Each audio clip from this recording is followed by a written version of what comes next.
அனைவருக்கும் இயேசு கிறிஸ்துவின் அன்பின் வாழ்த்துக்கள். கர்த்தர் நல்லவர், அவர் கிருபை என்றும் உள்ளது.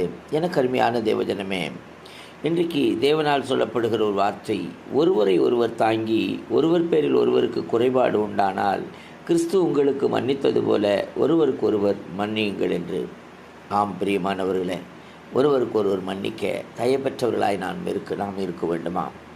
அங்கே சொல்லப்படுகிறது என்னவென்றால், புதிய மனுஷனை தரித்து கொண்டிருக்கிறீர்களே, அதிலே கிரேக்கன் என்றும் யூதன் என்றும் இல்லை, விருத்த சேதனம் உள்ளவன் என்றும் விருத்த சேதம் இல்லாதவனும் என்றும் இல்லை, புரஜாதியர் என்றும் புரஜா தேசத்தானவர் என்றும் இல்லை, அடிமை என்றும் சுயாதீனம் என்றும் இல்லை, கிறிஸ்துவே எல்லாரிலும் எல்லாமுமாய் இருக்கிறார்.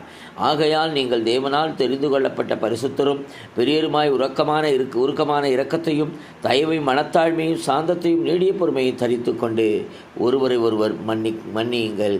கர்த்தர் உங்களை ஆசீர்வதிப்பாராக. ஆமென். God bless you all.